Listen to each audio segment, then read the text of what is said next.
Today, on the Word Preacher Podcast, why have we let Israel go from serving us? Practical concerns and sustaining the prophet. I'm Brett Jensen, and this is the Word Preacher Podcast.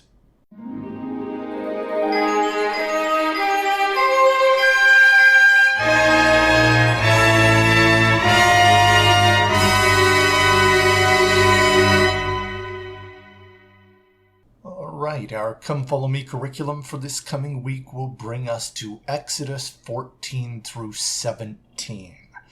Let's go ahead and get started with some reading in Exodus 14, 5 through 8. And it was told the king of Egypt that the people fled, and the heart of Pharaoh and his servants was turned against the people. And they said, "Why have we done this, that we have let Israel go from serving us?" And he made ready his chariot and took his people with him. And he took 600 chosen chariots, and all the chariots of Egypt, and captains over every one of them. And the Lord hardened the heart of Pharaoh, king of Egypt, and he pursued after the children of Israel, and the children of Israel went out with an high hand. Okay.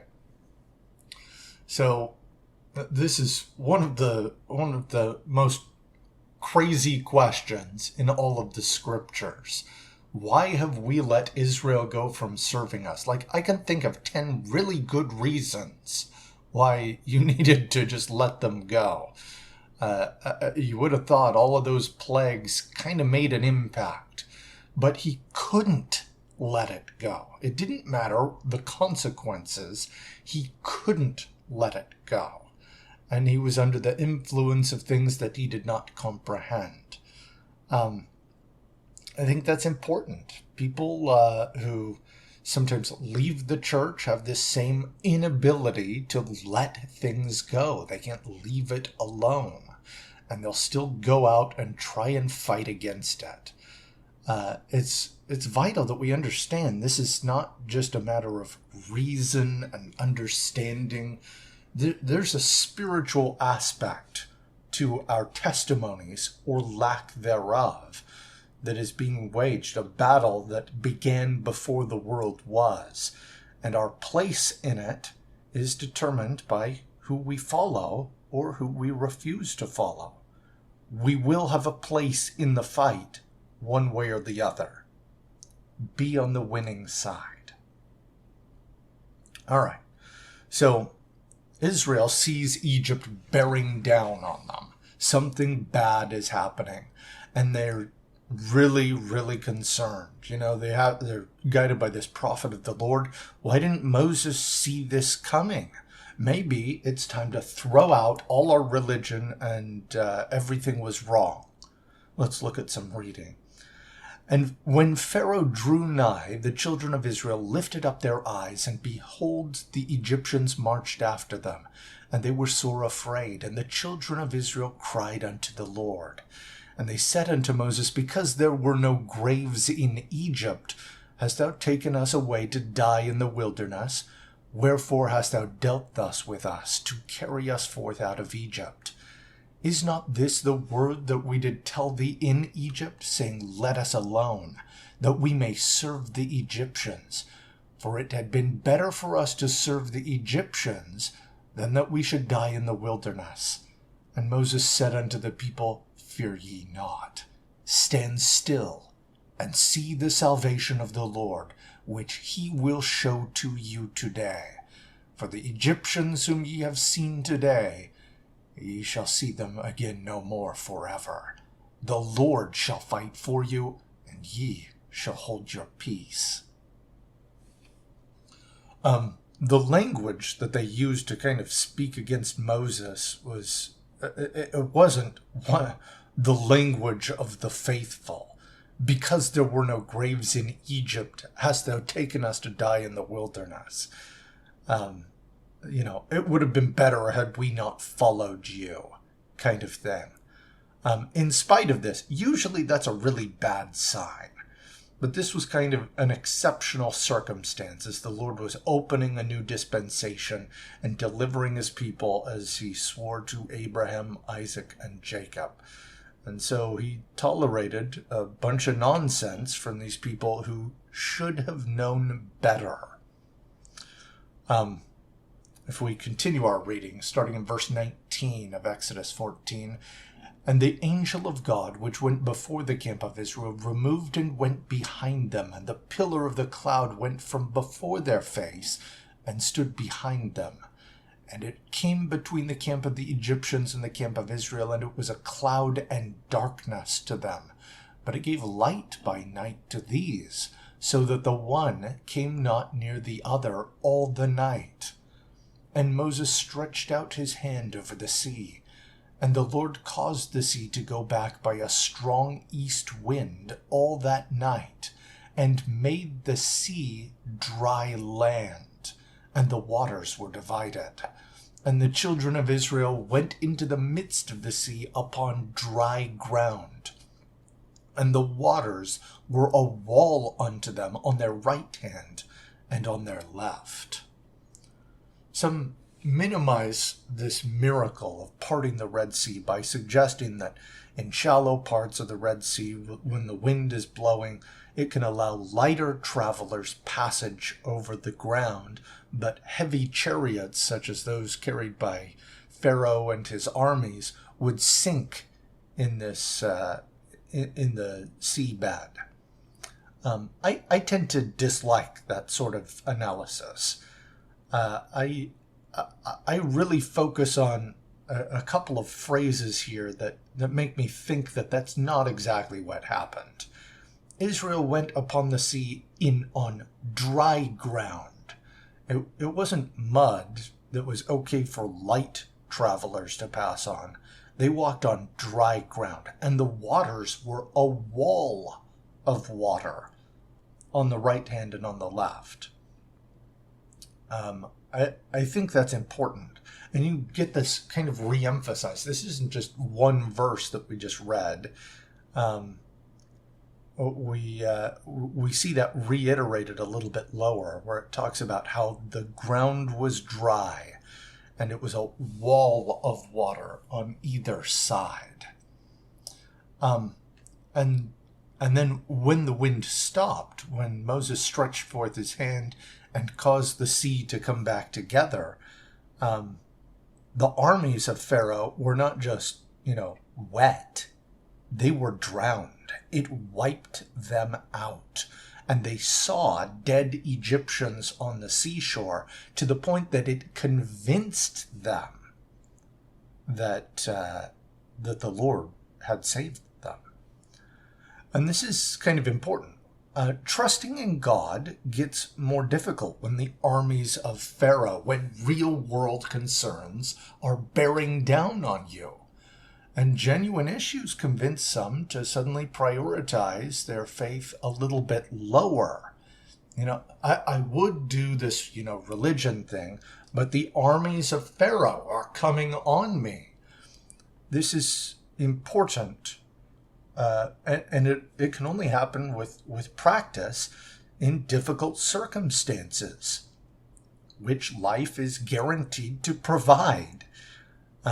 When we put the Lord first, especially when it seems hard, when the forces of Pharaoh are coming toward us, if we can still maintain our faith and put God first, He will make things work out. This is what he was talking about with "Stand ye still and watch the salvation of the Lord." All right. As they continue in the wilderness, they do have practical concerns that they have to deal with. Not long after they are traveling, food and water become immediate problems. And that's not just something they can say, we don't have to worry about it. They do have to deal with these situations. The concerns were real. They needed some practical help with that. The Lord helped with these things. He helped Moses to understand techniques to make water drinkable or to locate wells of water that would help give them what they needed. And he also promised that obedience to the commandments would spare them from the diseases of Egypt. In spite of all the miraculous stuff that the Lord was doing, this was still difficult for the children of Israel. When food became an issue, even after being miraculously delivered and having water provided for them, suddenly when food is a concern, this is how they respond in Exodus 16:3. And the children of Israel said unto them, Would to God we had died by the hand of the Lord in the land of Egypt, when we sat by the flesh pots, and when we did eat bread to the full. For ye have brought us forth into this wilderness to kill this whole assembly with hunger. Now, as we talked about, needing food, that is a practical concern, but the way that they approached the concern was, to say the least, inappropriate.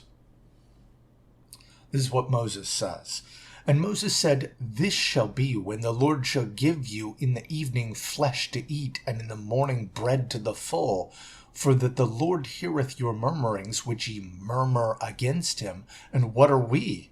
Your murmurings are not against us, but against the Lord.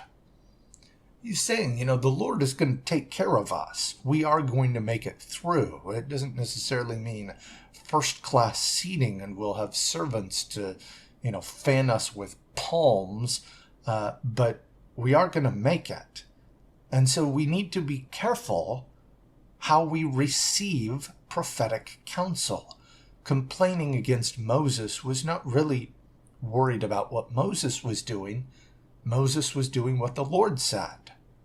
The way that we receive prophetic counsel reflects how we receive the source of prophetic counsel. And we must be careful not to complain against the Lord. So the Lord again solved their problem for them. He sent them manna in the wilderness, something that they said was small, round like coriander seed, and had the flavor of honey with wafers. So manna from heaven appeared on the ground, and they would go out and gather this each day. And even in this, there were miraculous events. Each day they were commanded to gather it up and not save anything extra. Anybody who tried to save extra would find that it would go bad, except once a week, the day before the Sabbath. That day they would gather for 2 days, and miraculously it would not go bad. This is again another sign to the children of Israel and to us that obedience is tied to blessings. All right, as they continue in the wilderness, they encounter their first military challenge. The Amalekites provide this military challenge to the Israelites. And Moses orders Joshua to choose men to fight against these Canaanites, the Amalekites. So, in the meantime, Moses, he's not directing the army. That was Joshua's job. Moses was to stand on a hilltop and raise his arms. And so long as his arms were raised, the Israelites would prevail. But as the battle went on, his arms grew heavy. He couldn't continue to hold them up. And as they fell, the Amalekites began to prevail. Now, Aaron and Hur knew the importance of showing faith in God by helping God's prophets. And this is their response in Exodus 17:12. But Moses' hands were heavy, and they took a stone and put it under him, and he sat thereon. And Aaron and Hur stayed up his hands, the one on the one side and the other on the other side, and his hands were steady until the going down of the sun. They weren't doing the job for him. They helped him to do the job. Sustaining is not just to hear the words, but to actively think about what's in our power to make these things happen. Now, one of the things that we'll read when we come to Proverbs and other places is talking about how it's an evil tendency for for a heart to devise wicked imaginations. The people that are constantly plotting, how are we going to lie, cheat, and steal our way to profit, to take advantage of others so that we can get more stuff. This is not good for a culture of a society, a culture that devolves to this whatever you can steal, you can keep kind of thing, never lasts very long. It's bad. And when we see the opposite of this, instead of using our free time to think about what we can do that's awful to other people, when we do the opposite, how can we use our resources to do good, to help, with what God has sent his prophet to tell us? That's the opposite sign. We're showing God a sign of faith. And when we think about it, the purpose of councils in the church is to this same end, to work together to consider practical ways that we can follow the Lord and help his servants to do what they have been commanded to do. For Aaron and Hur, this is literally sustaining the prophet by propping his arms up. For you, it may mean something a little bit different, like thinking about those who are around you who might need some help in your area. Which of your neighbors needs some extra love? Maybe a show of gratitude, a bit of service, or words of encouragement. I think this is valuable as we're approaching General Conference, to think about not only hearing the words of prophets, but considering how we might sustain them so that we are helping God to prevail.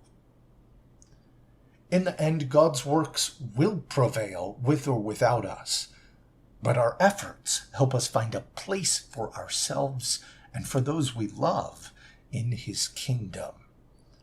It's okay to have practical concerns about our situations, but it's not okay to murmur against him. Our efforts are not ultimately what will save anyone. They're just to ensure that we are in the right place at the right time, just as it was with the children of Israel when the Red Sea parted and closed again. We appreciate all the support for the Word Preacher podcast. There's no specific Old Testament reading for the coming week. We will be talking about Easter and probably some of the messages that we hear from General Conference.